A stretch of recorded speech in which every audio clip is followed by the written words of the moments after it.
Bismillahirrahmanirrahim. Assalamualaikum warahmatullahi wabarakatuh. Oke, kali ini kita pertemuan terakhir untuk matematik diskrit ya. Terakhir materi kemarin tentang fungsi numerik. Yang hari ini atau relasi fungsi relasi ya, relasi rekursi. Yang hari ini kita akan pelajari tentang fungsi pembangkit gitu ya. Jadi ada beberapa pertanyaan yang saya dapatkan di WhatsApp mengenai relasi rekurensi, karena di bagian terakhir kan saya gunakan metode fungsi pembangkit gitu ya. Kenapa Bu bisa dapat AX dan BX-nya bentuknya jadi bisa seperti itu? Nah, ini kita akan bahas lebih dalam di materi kali ini gitu ya. Jadi fungsi pembangkit ini salah satu teori yang juga digunakan untuk menyelesaikan soal-soal relasi rekurensi atau soal-soal kombinatorik juga bisa. Ya, jadi aplikasinya sangat banyak, tapi di sini saya tidak akan terlalu banyak menceritakan atau memberikan mengenai aplikasinya, tapi hanya mengenai konsepnya gitu ya, konsep-konsepnya, sifat-sifatnya seperti apa, seperti itu.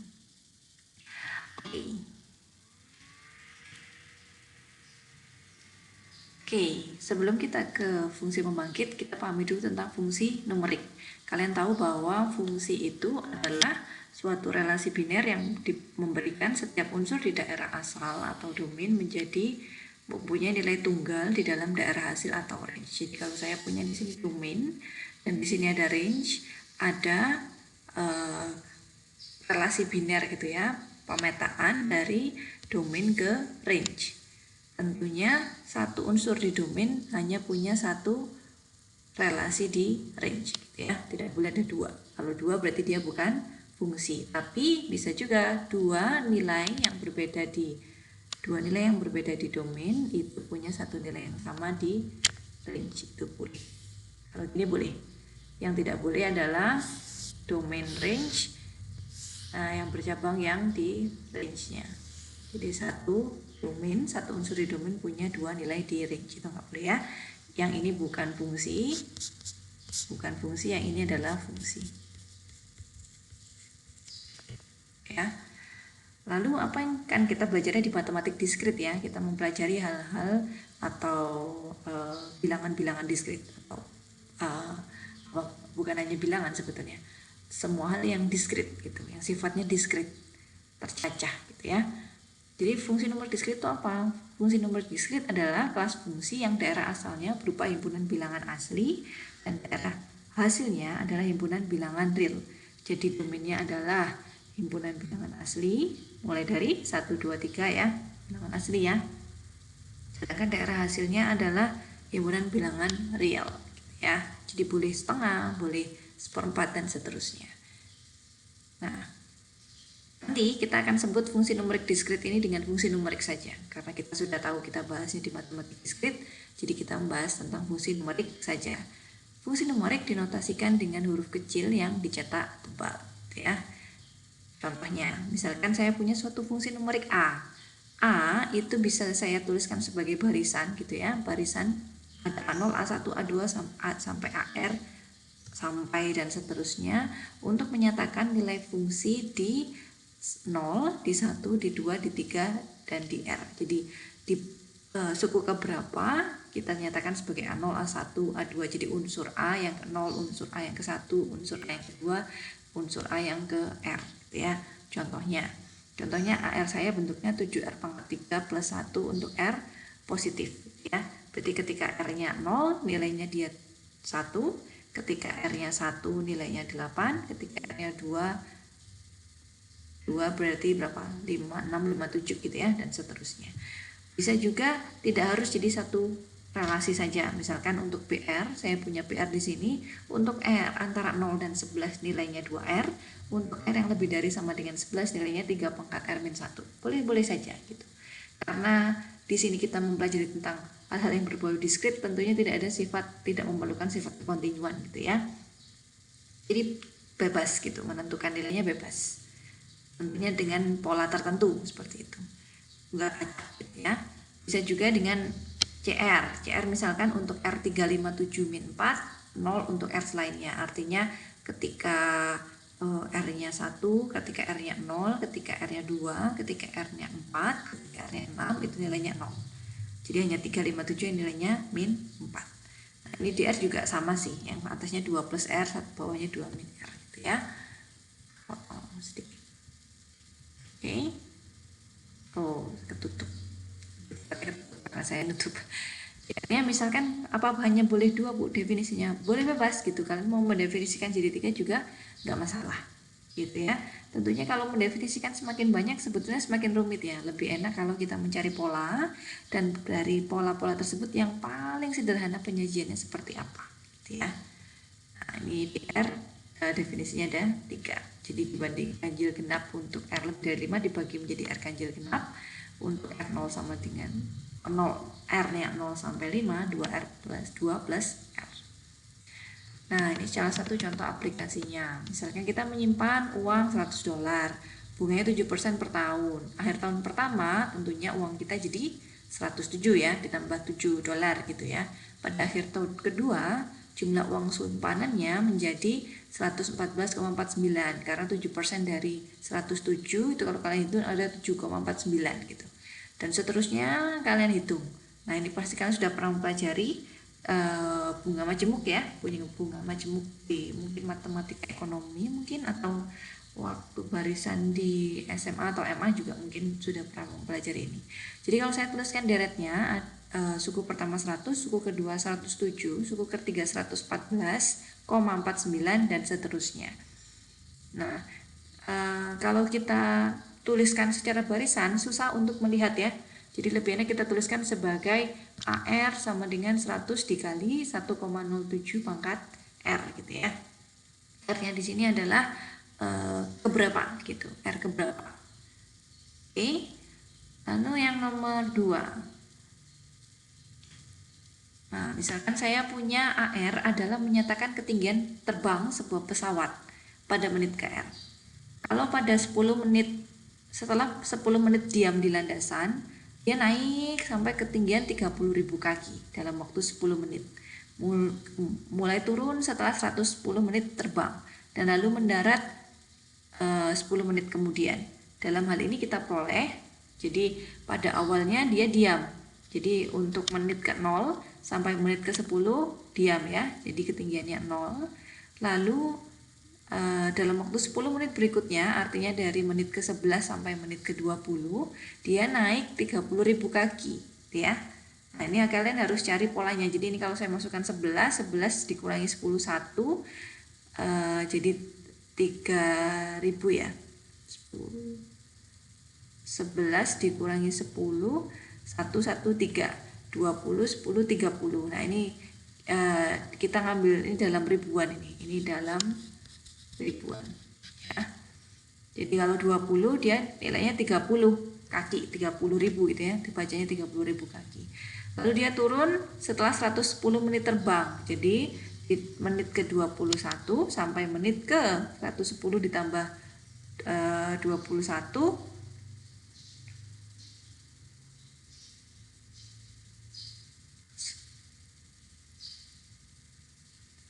ya, mulai turun setelah 110. Naik terus dalam waktu 10 menit, mulai turun setelah 110 menit terbang. Nah, jadi setelah 110 menit terbang dia tetap di ketinggian 30, lalu 10 menitnya dia turun gitu ya. Turun. Ini kayaknya 100 menit ya ini ya. Ini 100 menit terbang. Nah, jadi dia dari menit ke-21 sampai 120, betul ya? Jadi 120 itu dia tetap di ketinggian 30, lalu 10 menit kemudian itu jadi di menit 121 sampai 130 dia turun ya. Turun atau mendarat, artinya dari 30.000 jadi 0 gitu. Jadi kalian cari polanya adalah 130 min R. Nah, lalu ketika lebih dari 130 bagaimana? Berarti ketika R lebih dari sama dengan 131 nilainya adalah 0 ya. Saya rasa tidak terlalu sulit.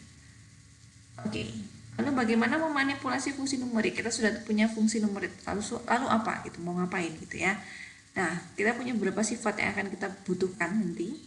Jadi pertama sifatnya adalah jumlah dua fungsi numerik adalah berupa suatu fungsi numerik yang nilainya di R sama dengan jumlah nilai kedua fungsi numerik itu di R. Dan hasil kalinya nilai itu dikalikan. Ya, misalkan saya punya nilai fungsi numerik A dan B, AR-nya 0 untuk R 0 sampai 2, lebih dari sama dengan 32 pangkat min R plus 5, BR-nya antara R0 dan 1, 3 min 2 pangkat R lebih dari 2, R plus 2. Kalau kita jumlahkan, misalkan saya sebut fungsi numerik C, numeriknya adalah A plus B gitu ya, maka kalian harus jumlahkan per R-nya.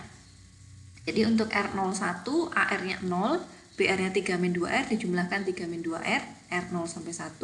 Untuk R-nya 2 berarti AR-nya 0, BR-nya R plus 2. Jadi ketika di 2 kan nilainya 4 ya, jadi dia nilainya 0 plus 4, 4. Lalu R sama dengan 3, lebih dari sama dengan 3 adalah penjumlahan 2 pangkat min R plus 5 ditambah R plus 2. Jadi 2 min R plus 7. Ya. Begitu juga untuk perkalian fungsi numerik. Kalau dikalikan, misalkan saya punya fungsi numerik D yang sama dengan A dikali B, maka D-nya adalah 0 sampai 2, berarti kalian kalikan 0, pertama tuliskan aja 01 gitu ya. 01 itu ini dikalikan ini, artinya 0. Lalu ketika di 2, nilainya dia 0 dikalikan R plus 2 atau dikalikan 4, nilainya 0. Jadi 0 sampai 2 nilainya 0, R lebih dari 3, ini dikalikan yang bawah. Ya, oke. Kita juga punya indeks atau notasi S pangkat IA. Apa itu S pangkat I? Untuk fungsi numerik A artinya menyatakan suatu fungsi numerik yang nilainya di R sama dengan 0 untuk R-nya 0 sampai I min 1 dan sama dengan AR min 1 untuk R lebih dari sama dengan 1. Sedangkan S pangkat min 1A menyatakan suatu fungsi numerik yang nilainya di R adalah AR plus 1 untuk R lebih dari 0. Nanti kaitannya sama dengan dimundurkan atau dimajukan indeksnya. Nanti kita lihat contohnya. Lalu ada juga jumlah kumulatif. Jumlah kumulatif ya tinggal dijumlahkan. Kalau kalian mau jumlah kumulatif suatu fungsi numerik A, berarti nilainya di R sama dengan sigma 0 sampai R AI gitu ya. Lalu selisih maju. Selisih maju ini berarti AR delta A-nya sama dengan AR plus 1 min AR. Selisih mundur, delta nabla A-nya adalah AR min 1. Oke, contohnya gimana? Oke, kita masuk ke contoh. Misalkan AR-nya seperti ini. Seperti ini, maka kita mau mencari selisih maju dulu lah. Selisih maju itu artinya AR plus 1 min AR ya, untuk nilainya di R. Berarti untuk R0, R0 dia nilainya adalah A1 min A0. A10, A00 nilainya 0. R1 berarti A2 min A1. A2 min A1 juga 0. Nah, bagaimana R2? R2 berarti R3 min R2 ya. R3-nya adalah 2 pangkat min 3 plus 5 atau 41 per 8 dikurangi 0. Berarti 41 per 8. Untuk R4-nya bagaimana dan seterusnya? Berarti R lebih dari sama dengan 3 adalah A4 min A3 ya. Artinya dia 2 min R plus 1 plus 5 min 2 min R plus 5. Jadi hasilnya min 2 min R plus 1. Ya. Oke. Lalu untuk nabla A, cara yang sama berarti untuk R2 berarti kalian hitungnya adalah R2 min R2 nilai nabla A di R sama dengan 2 berarti A2 min A1. A2-nya berapa? A2-nya 0, A1-nya 0. Untuk nabla A3 berarti A3 min A2 ya. A3-nya berapa? A3-nya 2 pangkat min 3 plus 8, 1 per 8 min 0, berarti 1 per 8. Begitu juga untuk R lebih dari sama dengan 4. Gitu ya. Nah, di sini juga terlihat bahwa si S pangkat min 1 untuk nabla A sama dengan delta A. Kalian bisa lihat dari indeksnya. Jadi nabla A ini kalau saya turunkan 1 indeksnya, nah ini jadi 1, 3 ini jadi 2, dan 4 jadi 3. Jadi saya turunkan 1 indeksnya artinya dia jadi S-1 dari nabla A sama dengan delta A gitu ya. Berarti kalau S-2 gimana? Berarti ini diturunkan 2 kali. Jadi ini jadi 0, 0, 1 ya. Sederhana kan? Tidak terlalu susah. Oke. Nah, Di sini saya mungkin ada yang sudah pernah dengar ya, konvolusi ya. Saya ulang saja. Apa konvolusi? Jadi konvolusi adalah saya tambahkan dengan A bintang B gitu ya.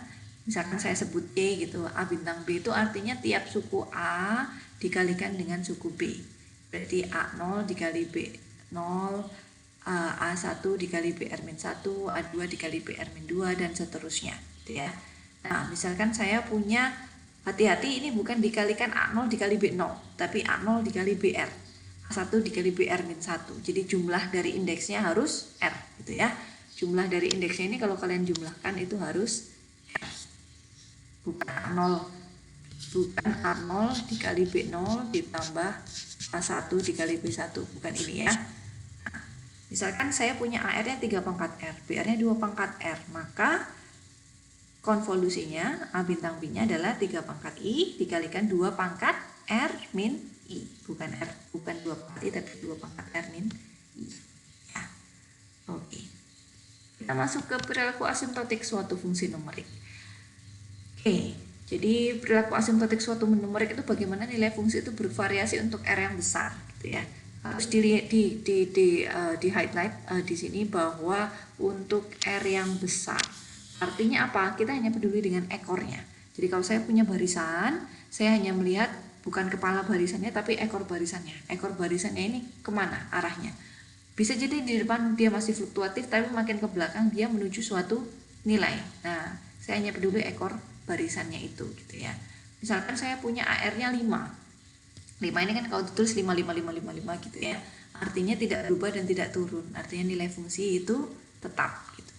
Nah, kalau BR 5R kuadrat, ini R-nya lebih dari 1 ya. 5R kuadrat itu adalah fungsi naik ya. Jadi kalau R-nya lebih dari 1 kan dia akan naik terus ya.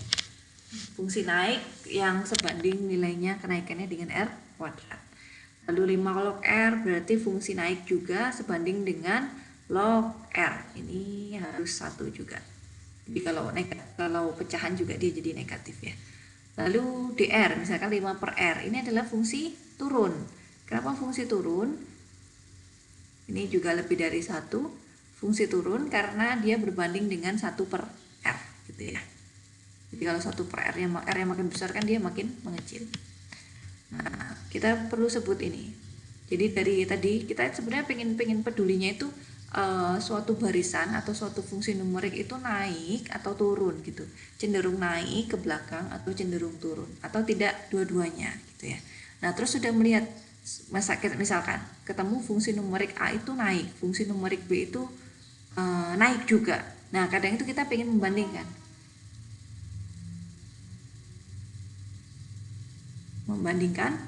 A dan B ini mana yang dominan gitu ya, yang cenderung lebih cepat naik yang mana? Kalau A dan B sama-sama naik, apakah A lebih cepat naik daripada B atau B lebih cepat naik daripada A? Jadi di sini ada istilah dominasi asimptotik. Oke, jadi misalkan saya punya A dan B fungsi numerik, kita katakan A mendominasi B secara asimptotik atau B didominasi secara asimptotik oleh A. Jika ada konstanta positif dan M sedemikian serupa, absolut dari BR itu kurang dari M dikali AR untuk R yang lebih dari sama dengan K. Artinya pokoknya ada di paling ekornya atau di ekor barisannya itu ada cenderung bahwa BR-nya itu lebih kecil daripada M dikali AR, maka kita sebut dia dominasi asimptotik ya. Nah, artinya apa sih dominasi asimptotik itu? Secara intuitif, A mendominasi B secara asimptotik itu artinya A tumbuh lebih cepat daripada B. Tumbuh dalam artian meningkat gitu ya, meningkatnya lebih cepat daripada B. Untuk R yang cukup besar, nilai mutlak BR tidak melebihi sebagian tertentu dari AR. Ya. Jadi untuk R yang besar, ini harus di highlight juga, R yang besar tidak lebih dari nilai A. Oke, ini contohnya. Jadi misalkan saya punya AR-nya adalah R plus 1. R positif, BR-nya 1 per R plus 7. R-nya juga positif. Dikatakan A mendominasi B secara asimptotik. Kenapa? Karena untuk K7 dan M1 saya bisa peroleh absolut BR-nya selalu kurang dari AR gitu ya. Jadi kalau saya ambil K-nya 7, artinya A7 gitu ya. A7 akan lebih besar daripada B7. B8 juga lebih besar daripada B8 lebih kecil daripada A8 gitu ya. Mungkin bisa jadi pada B1 itu nilainya lebih besar daripada A1. Tapi ketika di suku 7 sampai belakang dan seterusnya itu BR-nya lebih kecil daripada AR. Maka kita sebut A mendominasi B secara asimptotik. Itu kenapa ada istilah asimptotik, karena kita yang peduli hanya bagian akarnya. Lalu B tidak mendominasi A secara asimptotik, karena kita tidak bisa menemukan K dan M sehingga R0 lebih dari sama dengan K, AR0-nya lebih dari M, B, R0. Ya. Oke.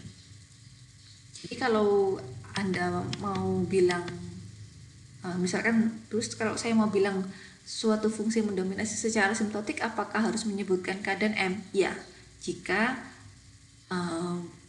kedua barisan itu misalkan A mendominasi B secara asimptotik, berarti harus disebutkan K dan M-nya.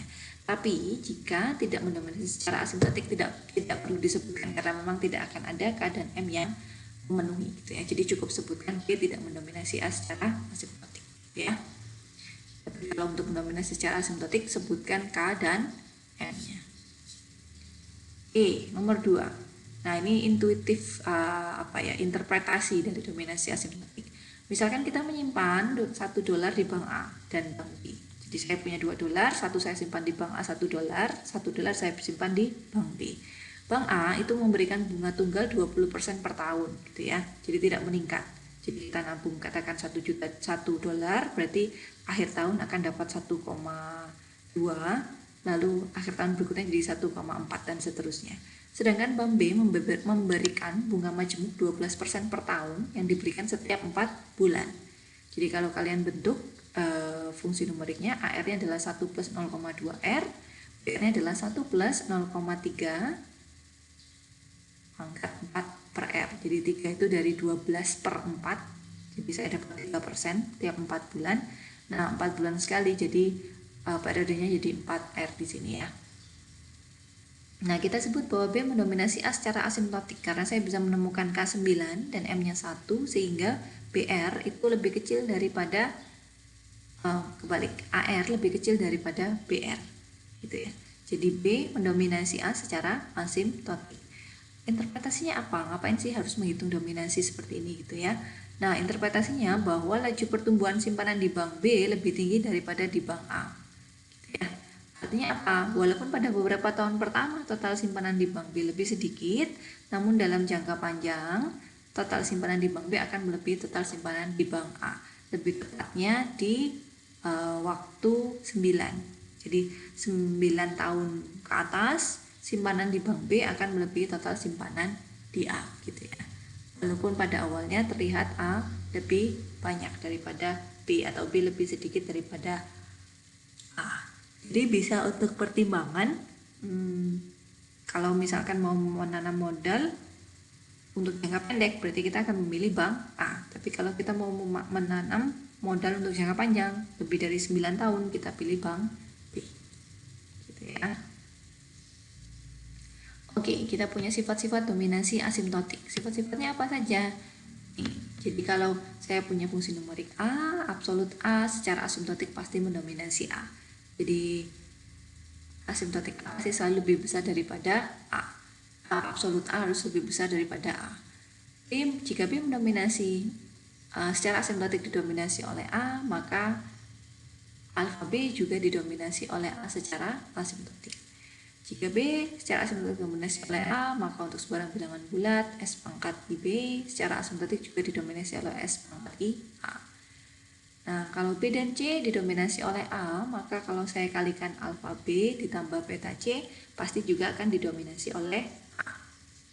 Jika C didominasi asimptotik oleh B dan B didominasi asimptotik oleh A secara tidak langsung, maka C didominasi asimptotik oleh A. Ini kalian bisa buktikan sifat-sifatnya hanya pakai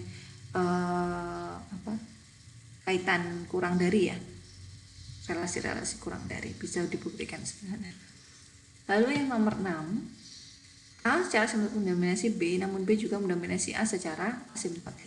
Jadi bisa jadi A mendominasi B asimptotik, B juga mendominasi A secara asimptotik. Nah, ini contohnya. Ya.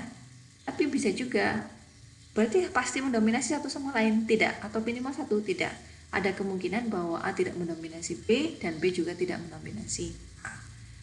Lalu kalau saya punya A dan B mendominasi C, namun A tidak mendominasi B, begitu pula B tidak mendominasi A secara asimptotik. Jadi kalau saya punya A dan B mendominasi C secara asimptotik, tapi saya kan tidak tahu kaitan A dan B ya, jadi belum tentu A mendominasi B ataupun B mendominasi A.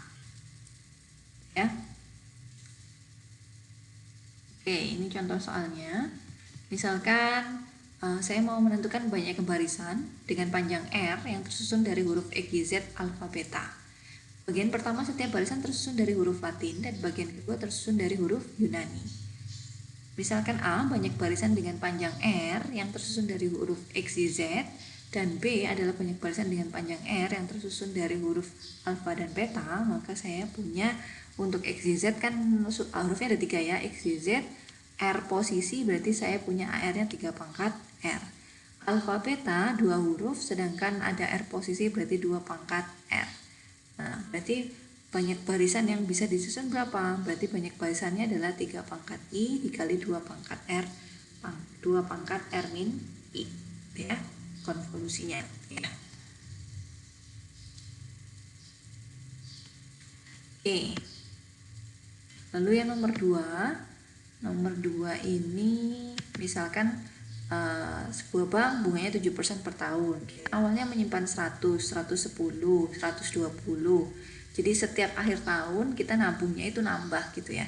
Tidak pernah diambil. Jadi tahun pertama 100, tahun kedua tahun ke-0 100, tahun ke-1 110, tahun kedua 120 dan seterusnya sampai tahun ke R tuh polanya ikut deret aritmatik 100, 1 plus 0,1 R. Nah, kita ingin tahu jumlah total simpanan bank pada akhir tahun ke R. Ingat bahwa bank juga memberikan bunga 7%. Jadi kita tuliskan 2. Pertama, fungsi numerik A yang menyatakan uang tersimpan di setiap tahun, yaitu 100 dikali 1 plus 0,1 R. Sedangkan BR menyatakan jumlah uang simpanan pada akhir tahun jika kita awalnya menyimpan $1. Jadi kalau B itu bunganya aja yang kita hitung. Jadi bunganya 1,07 pangkat R. Kenapa harus $1? Karena nanti kalau berapa dolar, misalkan $1.000 berarti BR-nya tinggal dikali 1.000 gitu kan. Ini kan bergantung kepada banyak uang, banyak simpanan yang ada pada tahun itu. Nah, artinya jika AI dolar disimpan pada akhir tahun ke I, maka simpanan itu akan menjadi AI BRI dolar setelah R min I tahun kemudian. Artinya kita menghitung konvolusinya yaitu sigma dari AI dikali BR min I gitu ya. Jadi suku ke simpanan di tahun ke I itu adalah AI dikali B R min I, simpanannya dikali bunganya ya. Oke. Nah, ini adalah latihan soal bisa dikerjakan. Yang ini nomor 1 ini menentukan rumus AR-nya saja seperti yang awal kita coba. Lalu yang ini bisa kalian coba sendiri. Nomor 2 itu menghitung penjumlahan dari 2 fungsi numerik dan perkalian. Yang nomor 3 menghitung S pangkat 2 dan S pangkat min 2-nya. Ini sebenarnya nomor 3. Nah, nomor 3 ini yang saya jadikan tugas kedua, nomor 2 ya. Jadi menghitung konvolusi dari AR dikali BR dengan AR dan BR diberikan. 2 ini bisa kalian coba sendiri. Jadi ini dibalik, saya tahunya CR-nya, konvolusinya saya tahu, tapi AR-nya saya tahu, tapi B-nya saya tidak tahu. Bagaimanakah nilai B-nya? Nah, ini bisa dicoba sendiri. Nomor 3 ini menunjukkan asimptotik, dominasi asimptotik, dan sukunya lebih sederhana jika saya gunakan yang nomor 4 gitu ya. Jadi silakan dicoba 3 nomor itu. Dan ada 2 nomor lagi setelah ini ya. Oke, jadi fungsi pembangkit, kita masuk ke fungsi pembangkit. Apa sih fungsi pembangkit gitu ya? Fungsi pembangkit itu adalah misalkan saya punya fungsi numerik A0, A1, A2 sampai AR. Nah, kadang kalau nulis gini repot. Paling enak kita ada juga yang menuliskan, bukan paling enak sih, ada orang yang memilih untuk menuliskan sebagai fungsi pembangkit. Fungsi pembangkit. Fungsi pembangkit apa? Fungsi pembangkit bagi fungsi numerik A didefinisikan sebagai suatu deret tak hingga.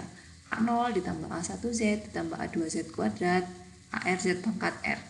Secara sederhana ini bisa saya tuliskan sebagai sigma R sama dengan 0, N sama dengan 0, dan ininya R, ini A, N, Z, pangkat N, gitu ya. Nah, ini bisa saya tuliskan daripada panjang begini, jadi bentuknya jadi sigma, ini jadi lebih sederhana. Jadi koefisiennya adalah fungsi nilai numerik di R gitu ya. Jadi koefisiennya A0, A1, A2 sampai AR sampai A hingga itu adalah nilai fungsi numerik di R. Bagi suatu fungsi numerik A, jadi fungsi pembangkit dari A biasanya kita nyatakan sebagai A Z gitu ya. Lalu contohnya, misalkan saya punya fungsi numerik 3 pangkat 0, 3 pangkat 1, 3 pangkat 2 sampai 3 pangkat R. Artinya fungsi pembangkitnya adalah 3 pangkat 0 dikali Z pangkat 0 ditambah 3 pangkat 1 dikali Z pangkat 1 ditambah 3 pangkat 2 Z pangkat 2 ditambah 3 pangkat 3 Z pangkat 3 dan seterusnya. Nah, ini sebetulnya adalah deret geometri dengan rasionya 3 deret geometri dengan rasio 3 dan suku pertamanya adalah 3 pangkat 0 atau 3. Artinya saya bisa tuliskan deret ini sebagai 1 per 1 min 3 per Z. Kan kalian tahu deret geometri S tak hingganya itu adalah A per 1 min R ya. Ini R nya 3Z. Nah, jadi ini jadi ini 3 pangkat 0 ya, 3 pangkat 01.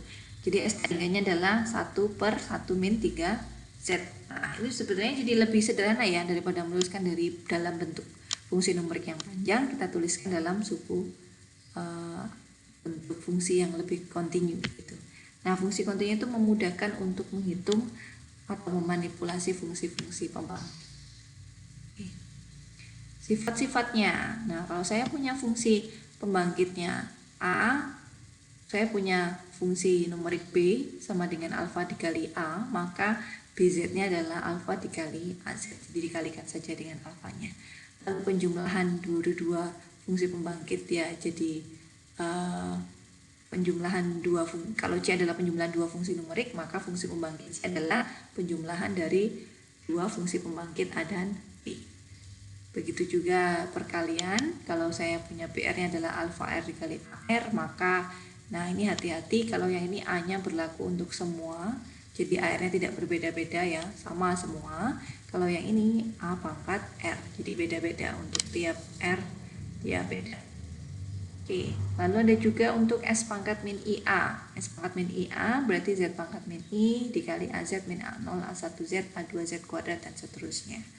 Untuk B delta A, saya peroleh ini. Untuk B yang nabla A, AZ min Z, AZ.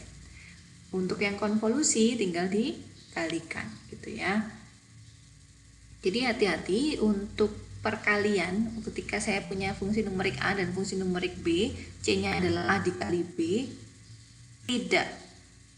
Ketika kalian bilang bahwa fungsi pembangkit dari C adalah fungsi pembangkit A dikali fungsi pembangkit B, itu salah. Yang betul adalah kalau kita gunakan konvolusi gitu ya.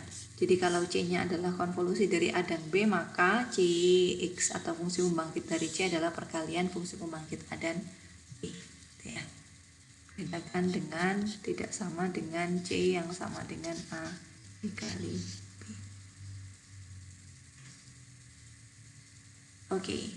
Nah, ini contoh soalnya. Misalkan saya punya AZ-nya adalah 1 per 3Z. Kita bisa bolak-balik, jadi dari fungsi numerik ke fungsi pembangkit, fungsi pembangkit ke fungsi numerik. Misalkan yang pertama, saya punya fungsi numeriknya. Numeriknya 1 per 1 min 3Z. Maka AR-nya, seperti contoh yang awal, AR-nya adalah 3R. Ya, jadi kalian ambil yang bawah gitu. Lalu AZ-nya adalah 7 per 1 min 2Z plus 1 per 1 min 3Z. Nah, berarti ini kan bisa ini rasionya 2 dikalikan 7 gitu ya. Nah, ini rasionya 3 ya. Nah, untuk AZ, kalau kuadrat bagaimana Bu? Kalau kuadrat kalian buat dulu jadi pangkatnya pangkat 1. Nah, misalkan saya tulis AZ-nya adalah A per 1 min 2Z plus B per 1 plus 2Z. Kan yang bawah bisa saya faktorkan jadi pangkat 1 kan. Nah, ini kalau kalian selesaikan dapatnya ini. Sedangkan A plus B plus 2A min 2B kali Z harus sama dengan 2. Artinya A plus B-nya harus 2 dan 2A min 2B-nya harus 0. Artinya A-nya 1 dan B-nya 1. Kembalikan lagi ke ini ya, ke sini ya. A-nya 1 dan B-nya 1. Sehingga dapat A-nya adalah 1 per 1 min 2Z plus 1 per 1 plus 2Z ya. Nah, ini tinggal diambil berarti rasionya 2 dan rasionya min 2 gitu ya.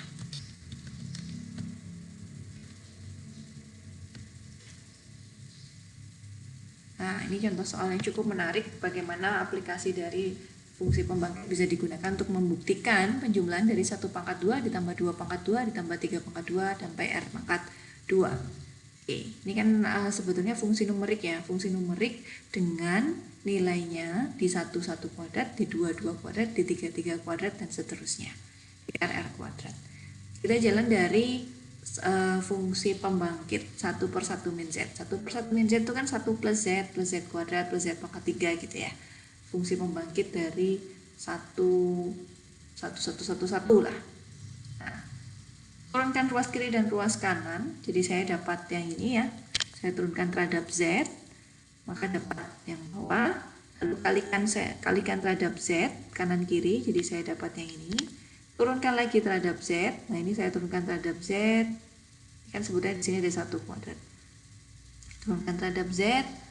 Kalikan lagi terhadap Z. Ya. Kalikan terhadap Z ini ke sini jadinya. Ini ke sini, ini ke sini, ini ke sini. Ya. Saya tambahkan 0 di depan biar lebih enak. Nah, artinya saya dapat apa? Bahwa fungsi pembangkit dari fungsi numerik 0 kuadrat, 1 kuadrat, 2 kuadrat, 3 kuadrat, 4 kuadrat, R kuadrat adalah Z d per dz dari Z 1 min Z kuadrat. Nah, ini kan kalian bisa turunkan pakai kalkulus ya. Sehingga dapat Z 1 plus Z per 1 min Z pangkat 3. Temu fungsi pembangkitnya. Lalu, sudah selesai? Belum. Nah, kita maunya fungsi pembangkit bukan dari 0 kuadrat, 1 kuadrat, 2 kuadrat, 3 kuadrat, 2 kuadrat, tapi kita maunya menghitung yang ini kan, kita tadi maunya.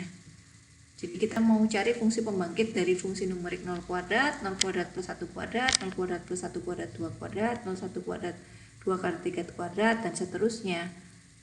Nah, berarti fungsi numerik dari ini adalah Z 1 plus Z 1 min Z pangkat 4. Dapat dari mana Bu? Coba dengan cara yang sama, ini kalian coba turunkan gitu ya.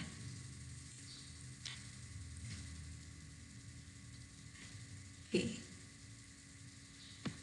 Turunkan yang ini terhadap Z, nanti kalian akan dapat yang ini. Oke, ingat bahwa 1 plus Z pangkat N adalah 1 plus itu. Sehingga saya maunya mencari fungsi numerik dari ini kan. AZ-nya sudah tahu ini. Z-nya sudah tahu itu, maka saya mau mencari koefisien ZR-nya. Jadi 1 plus Z pangkat N adalah 1 plus ini ya, ini dari rumus binomial.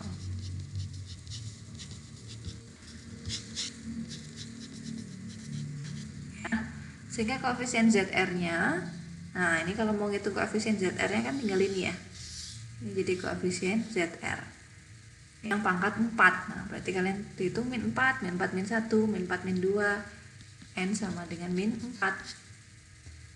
Hitung, nah, lalu dapatnya adalah ini. Artinya, kalau kita mau menghitung untuk, ya, artinya koefisien ZR dalam penjabaran Z per 1 plus Z per 1 min Z adalah ini ya, ini kan 1 per 1 min Z dikalikan Z kali 1 plus Z, kalian itu nanti akan dapat yang ini. Kali ini berarti ketemu itu ya. Oke, nah ini untuk latihan soal. Coba kalian cari fungsi pembangkit dari fungsi numerik diskrit yang A saja untuk tugas, yang B dan C bisa dicoba sendiri. Yang nomor 2, silakan dicoba mencari fungsi numerik diskrit untuk dari fungsi pembangkit yang gede gitu ya. Ini saja tugasnya. Jadi ada 5 ya. Nah, A, B, C dan I-nya nggak usah. Ini ada 1, 2 tugasnya.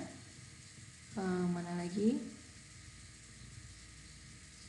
3.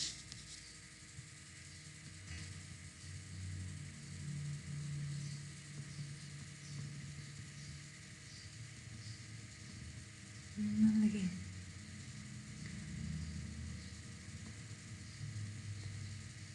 Kelihatan ya tadi ya? Oke.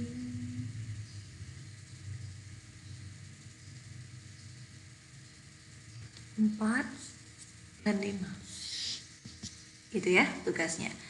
Oke, jadi itu tugasnya. Lalu berarti Senin minggu depan kita UAS ya. Jadi UAS materinya dari mulai kombinatorik sampai fungsi pembangkit ya. Jadi mungkin tidak terlalu banyak soalnya, 3 atau 4 soal mungkin bisa kurang. Jadi saya masih melihat-lihat kira-kira soal yang seperti apa. UASnya kita lakukan 1,5 jam ya. Jadi alokasikan waktu 1,5 jam. Kalau bisa selesai dalam 1 jam juga lebih bagus gitu ya. Oke, jadi saya akhiri ya kuliah daring untuk semester ini ya. Semoga semester depan kita sudah bisa kuliah seperti biasa, tatap muka seperti biasa, karena saya juga lebih suka kuliah tatap muka seperti biasa, bisa bercanda-canda dengan kalian, bisa ketawa-ketawa di kelas, bisa ketemu dan bisa kenal satu persatu dengan kalian gitu ya. Lama-lama saya bisa hafal dengan kalian. Kalau begini saya kurang hafal gitu dengan nama-namanya, karena saya hanya tahu nama-nama di e-learning. Jadi yang muncul hanya namanya, saya tidak tahu wajahnya seperti apa. Ya, jadi dipelajari materinya semua. Nanti ketika saya keburu, saya akan bikinkan pembahasan soal dari mulai UTS ya. Yang belum saya bahas adalah UTS-nya yang kombinatorik atau pencacahan sampai latihan soalnya fungsi pembangkit dan latihan soal yang kemarin untuk fungsi relasi rekursi gitu. Jadi saya akhiri kuliahnya, semoga bisa menjadi ilmu yang bermanfaat dan barokah. Oke, sekian kuliahnya, saya tutup. Wassalamualaikum warahmatullahi wabarakatuh.